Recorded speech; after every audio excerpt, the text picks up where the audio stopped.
Good day, everybody. Welcome back to the garage. Super windy, oh my god. So, I'm not sure what I'm doing today. Really don't want to work in the wind, but what I am going to do is overlook the engine itself and just kind of look at all the things that need to be replaced if I had to replace it before doing the swap. And if everything looks good, I'm probably just going to roll it under the chassis and drop the motor back into the engine bay so we can at least get that hung and off the garage floor. I did get a few packages in. The other day, my Submit Racing box showed up, and I ordered from Submit Racing just because it's a one-day ship, so I know I'll get it next day. All the stuff that are in here are for my Dash 6 fuel line tuck, and pretty much get rid of the stock filter that sits on the firewall right here. So I'll make another video on that on its own later when I get to it, because I don't have the intake manifold on the engine to kind of show you, the routing that I'm going to be doing as far as line routing, so on and so forth. And if you guys don't remember, Sudsbox is a company I just recently started using for polishing out the CRV headlight and polishing out my wagon with. They sent me a care package, some more polishing pads. This right here, I believe, is for the tires because of the little curvature in it. They sent me a couple more compounds from their line. They gave me the Shadow, and I've always spoke about the Shadow. This is pretty much for anything that's black, original moldings and, unpainted. This is supposed to bring the black back to life and eliminate. This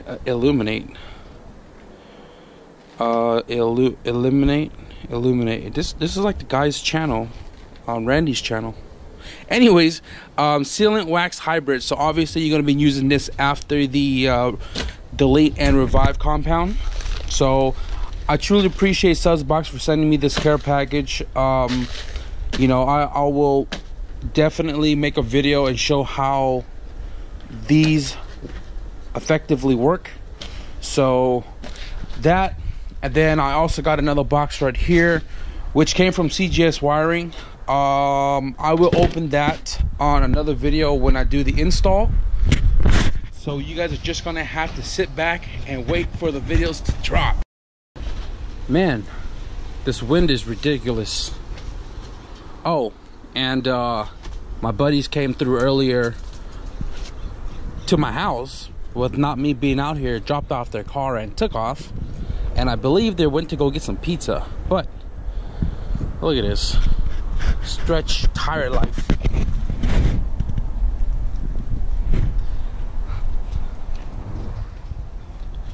So I got the hood bolted up and propped. I removed all the tin foil and tape on most of the areas other than these holes right here. And this mud asshole is leaking, and it ruined the paint that's all right here because this was hanging over.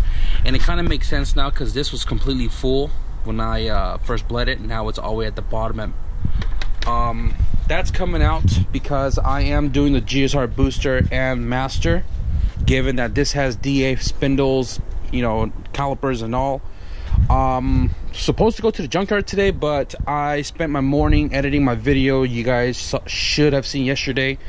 And I was supposed to go grab the 4040 prop valve and a few other miscellaneous items for Mark over at Honda Street Garage, but probably going to do that tomorrow.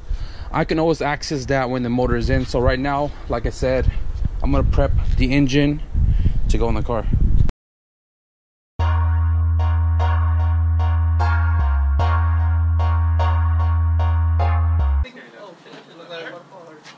No, I can't go up any higher.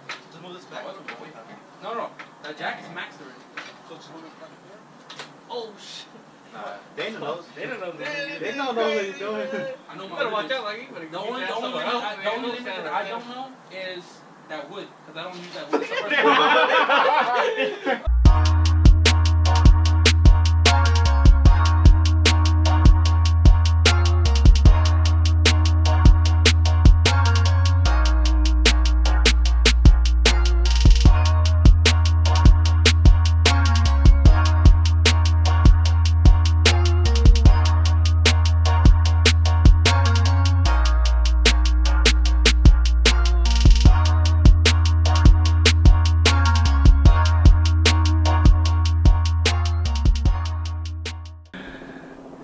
Damn, the motor looks really good now that the engine bay is all nice and uniformed. So the engine's installed, and don't have the intake manifold on here obviously because I'm going to be doing a stage 1 pour on it soon. Motor mounts are all tightened up. Rear T bracket was a breeze to install. Damn it, it's dark again. T bracket was really easy to install. It's all tightened down. I still gotta eliminate this hose right here because it's all torn up, and I'm not gonna be using it because we don't have any heater all the way up to the front. I'm gonna go get a plug for that, so that way I'm not just using a rubber cap. I gotta put on the shifter bracket back on the transmission, and that'll be it pretty much for the back side. I'll repair the harness probably later and clean it up as well from all the dust and dirt that's caked up on it, and get that put back on the engine. So went to my backyard and I snagged my B-Series Tri-Y. So if anybody has ran these replica header, these Tri-Y 421, you guys know that this bottom section always points downward instead of backward towards the exhaust. And fact, this is a B-Series header, and I am going to be modifying this to fit the H head flange. The B-Series is not off by much, but the runners are you know, matching and running directly towards the port on the head. Perfect. And what I'm going to do right now is I'm going to cut these tabs and see if it'll allow the flange to bolt to the head. If that's the case, we'll leave it alone and modify the bottom. If it does not fit, then I'm going to go to my first and original plan, was to cut these runners off and cut the flange off the stock header, and then weld those onto that head flange so we can bolt it up. So I'm going to measure it out right now, and then I'm going to start trimming. Damn guys, so they have like H2B kits for transmissions. They have like H2K series manifold adapters and stuff. Who says we don't have H2B series exhaust manifold modification? So what I did was I marked out the hole on the flange that were interfering with the stud, and pretty much took a grinder to them and cut them out. This one super mismeasured, and I had to cut 2 of the runners off because the design was 4, and then these 2 lapped on top of the bottom 2, and this 2 right here was hitting the top of the oil pan, and I had to cut them off to be able to get the exhaust header flush to the head. So now that this is all nicely bolted up and these runners line up actually to the hole fairly close, I'm gonna have to find a way to modify these 2 runners to go under the oil pan and out the rear. So what I've come up with is I'm gonna have to go to the scrap yard, find some tubings of the same diameter, and it's probably gonna be unequal length. This one right here is gonna pretty much go straight down in between here, and then cylinder number 2 runner is going to go across to right here and go straight back, and then it's going to be a junction 4, 2, 1 under the subframe. But so far this is going to work for me. Alright guys, so I apologize. I had the homies came by. I don't often have people come by and hang out, and pretty much his whole family, Eric, Michael, Fernie, Alex, they're all Carrie's cousins or street cousins, or they fuck around a lot. They great homies to hang out with. You know, it's not often I see them, and they just wanted to stop by randomly today, which was awesome. So that means a lot less work got done, but engine is in, header is mocked, and I can't do anything about the bottom runners because I can't go to the scrapyard store to find metal to make my extensions and so on and so forth. As far as this goes, alternator is semi bolted up. I had to take off one of the 14 mil right here at the bottom, because it was interfering with runner number 1. But 3 fully torqued in there, that should do the job. I'm gonna put the belt on, tension the alternator. I'm probably going to put my booster in place right now, just so I can get that out of the way, bolt it inside of the car, bolt the clevis to the brake pedal itself. And like I said, I was supposed to go to the junkyard today, but I didn't. I need to go over there, get a 40/40 prop valve, and then maybe tonight I'll try to remove this guy right here and modify these lines to fit the GSR brake master, because they're on opposite side of the EF, and you know, square that up. So I just got the booster cleaned up and installed in the car. It has the 4 12mm bolts holding it down right now, and the clevis is connected to the pedal with the pin and cotter pin. So what I'm going to do right now is I'm going to cut off this IAT flange as straight as I can, right? And I'm going to keep that to weld on the other side when I make the video for this manifold. And also, I'm not sure if you guys even seen this right here from my preload video. I didn't really show you how it looked, but here it is off the car, my super preloaded suspension. Bruh, this is like half the spring height that it was originally. Sorry, that was like a hiccup burp. And yeah, look at this, super compressed. The top pad is welded cricket, so it's not even straight up and down, but you know, it does the job. I am still going to cut the top half an inch, so I can lift the car up another inch in the front, so it'd be a 2-finger gap and a 3 in the rear. Also still going to retain this preload because it works. But yeah, I'm gonna cut that up and fit it into the car and see where that leaves me.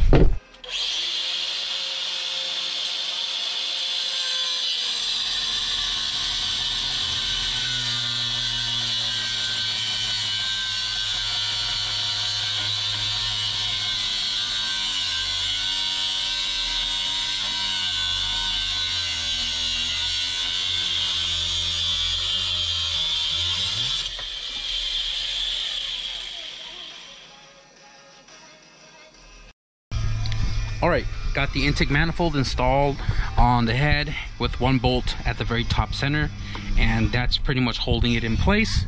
As you can see, we definitely have clearance. The IAT flange was right there in that hole. I cut that out, and you can kind of see, if I had that still there with the sensor in place and the plug, it would have not worked with this giant GSR booster. So I am going to weld that, like I said, symmetrical from this side over to this side right here, and I think it should be a-okay, because the EKs and the OBD2 chassis, they have them on the intake. So ideally, I don't think it matters where it's at, as long as it has a sensor to detect your air, I guess you could say. It's not going to throw a code.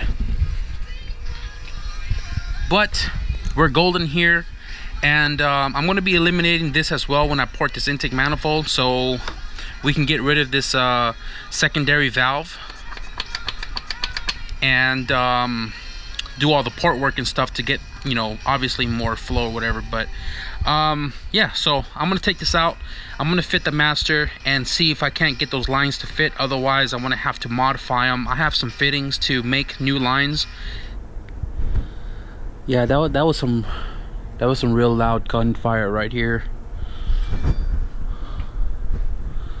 That was really close for sure. That was I think 3 or 4 shots.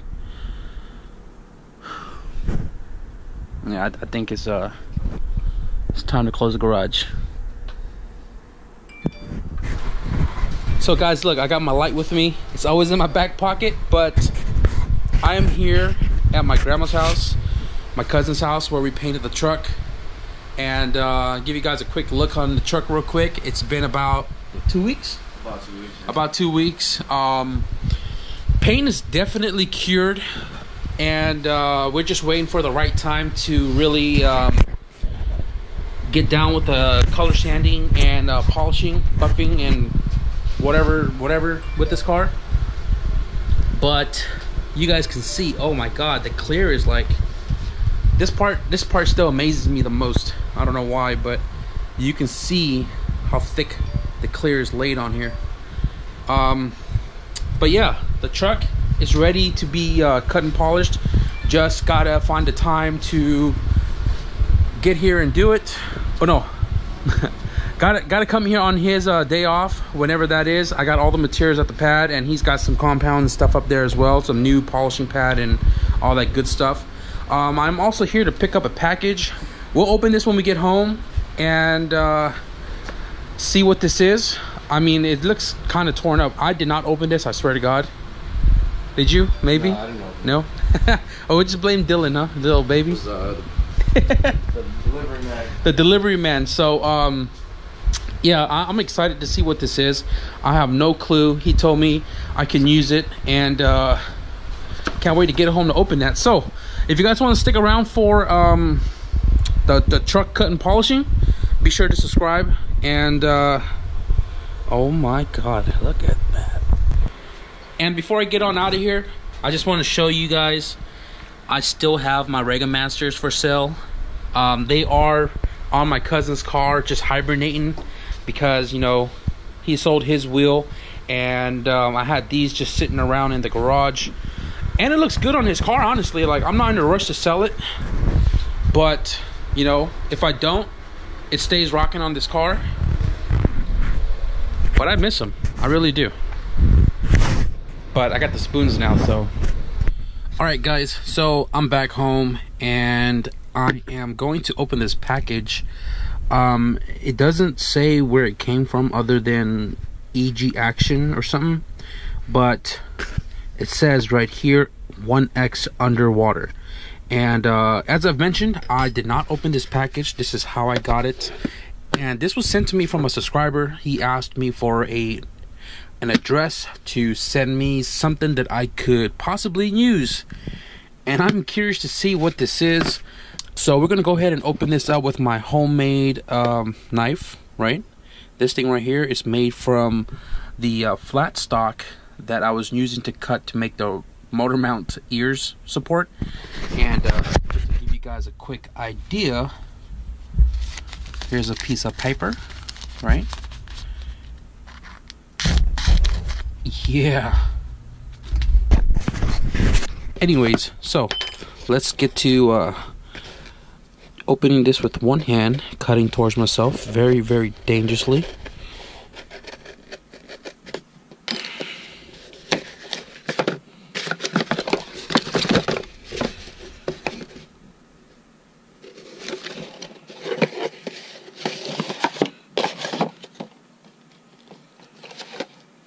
No fucking way.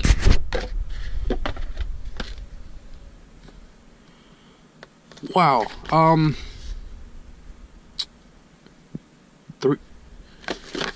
Somebody messaged me I think today about buying me one of these and sending it to me, but I told them please don't do that. You know, I don't want to. I don't know. It's weird for me to accept stuff from people, especially because it's like out of the random.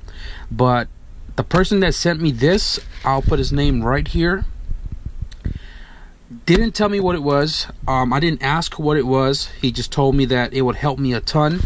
And here we have a waterproof LED light system specifically for the GoPro, because you can see the attachments that this light comes with. It comes with a GoPro battery pack, a charging system right here, micro USB, you know, for the cable. It's waterproof, obviously, so it's in its own case.